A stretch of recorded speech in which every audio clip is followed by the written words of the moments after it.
السلام علیکم۔ میرے شوہر نے ایک دن اچانک ہی غصے میں مجھے طلاق دے دی اور جب ان کا غصہ ٹھنڈا ہوا تو انہیں بہت پچھتاوا ہونے لگا۔ انہوں نے اپنی بہن کے 13 سالہ بیٹے سے میرا نکاح کروا دیا تاکہ میں اس سے شادی کے بعد طلاق لے کر واپس اپنے شوہر سے شادی کر سکوں۔ لیکن شادی کی رات میری جان ہی نکل گئی جب اس نے میرے شوہر کو چھوٹی سے چھوٹی بات پر جلدی غصہ آ جایا کرتا تھا اور ان کو اپنا غصہ قابو کرنا نہیں آتا تھا۔ اچانک ہی وہ کسی بھی معمولی سی بات پر غصے میں آ جاتے اور سارے گھر کا سامان اٹھا کر پھینکنے لگتے۔ کئی دفعہ میں نے انہیں محبت سے سمجھایا تھا کہ اتنا غصہ ٹھیک نہیں ہوتا، لیکن وہ تو کسی صورت سمجھ ہی نہیں پاتے تھے۔ وہ نہ چاہتے ہوئے بھی مجھ پر غصہ ہو جایا کرتے۔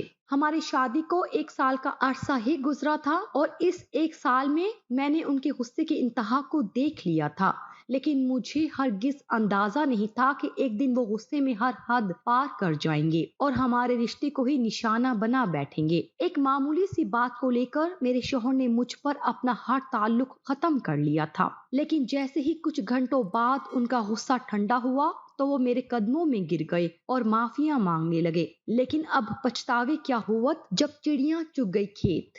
میرے شوہر نے صرف وقت پر کھانا نہ تیار ہونے پر اتنا غصہ کیا تھا کہ بات بڑھتے بڑھتے طلاق تک آ پہنچی تھی اور میرے شوہر نے مجھے طلاق دے دی تھی۔ میرا رو رو کر برا حال ہو چکا تھا۔ میں نے واجد سے اپنی پسند سے شادی کی تھی اور مجھے اس بات کا بالکل بھی اندازہ نہیں تھا کہ 2 لمحوں میں ہی ہمارے رشتے کو نیست و نابود کر دیں گے۔ میں تو ان کی محبت کی خاطر اپنا گھر بار سب کچھ چھوڑ کر چلی آئی تھی اور اب میرے لیے واپسی کا کوئی راستہ بھی ممکن نہیں تھا، لیکن واجد کے رویے نے تو مجھ پر زندگی تنگ کر دی تھی۔ مجھے سمجھ نہیں آ رہا تھا کہ اب مجھے کیا کرنا چاہیے کہ جب بھی میرے شوہر نے اس مسئلے کا ایک حل نکالا اور جسے سن کر میں حیران رہ گئی۔ اس گھر میں میرے اور میرے شوہر واجد کے علاوہ ان کا ایک بھانجا رہتا تھا جس کے سر پر ماں باپ کا سایہ نہیں تھا اور واجد نے اسے اپنی سرپرستی میں لے لیا تھا۔ وہ 13 سالہ ایک سمجھدار بچہ تھا جس کا نام شایان تھا۔ واجد مجھ سے کہنے لگے کہ انم، تم اسی گھر میں رہ کر خاموشی سے اپنی عدت پوری کر لو، پھر میں تمہارا نکاح کروا دوں گا اور تم حلالہ کر کے پھر میرے پاس چلی آنا۔ واجد کی بات سن کر میرے رونگٹے کھڑے ہو گئے تھے۔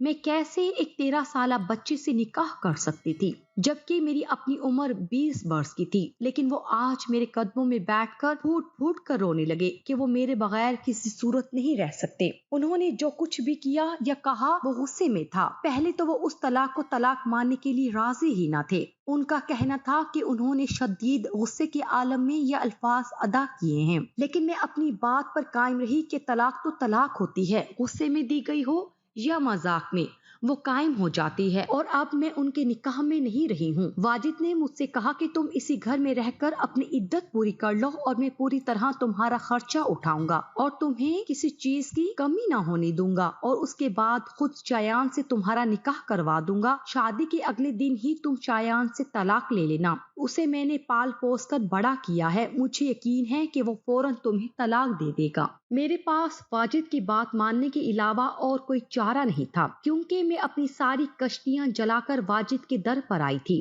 میں اور واجد ایک ہی محلے میں رہتے تھے اور میں اسکول آتے جاتے واجد کو دیکھا کرتی تھی اور مجھے واجد سے محبت ہو گئی تھی۔ جب واجد نے میرے لیے رشتہ بھیجا تو میرے گھر والوں نے صاف انکار کر دیا کیونکہ واجد کا غصہ سارے جہاں میں ہی بہت مشہور تھا۔ واجد ہمیشہ ہی غصے میں اپنا آپا کھو بیٹھے تھے۔ غصے میں آ کر محلے میں مار پیٹ اور لڑائی جھگڑا ان کے لیے معمول کی بات تھی، اور جب مجھے اندازہ ہوا کہ میرے گھر والے کسی بھی طرح مجھے واجد کے ساتھ رخصت نہیں کریں گے تو میں نے واجد سے چپکے ملاقاتیں شروع کر دی۔ واجد نے ان ملاقاتوں میں مجھے یقین دلایا کہ وہ مجھ پر کبھی غصہ نہیں کر سکتے کیونکہ وہ مجھ سے بہت محبت کرتے ہیں اور ان کی وجہ سے مجھے کبھی کوئی تکلیف نہ ہوگی۔ میں اس وقت جوانی کی دہلیز پر تھی اور جذبات کی سیڑھیاں چڑھ رہی تھی۔ ہر ملاقات پر جب واجد مجھے ہاتھ لگاتے اور محبت سے مجھے چومتے تو میں اندر تک سرشار ہو جاتی، اور واجد نے مجھے اپنے لیے اتنا بےتاب کر دیا تھا کہ میرے پاس اب اس کے علاوہ اور کوئی راستہ نہیں تھا کہ میں اپنے گھر والوں کی مرضی کے خلاف جا کر واجد سے شادی کر لوں۔ میں کسی بھی طرح واجد اور اپنا ملن چاہتی تھی۔ چپکے ہونے والی ملاقاتوں نے ہمارے دل میں جذبات کا ایسا طوفان پیدا کر دیا تھا جسے روکنا یا برداشت کرنا ہمارے بس میں نہیں تھا۔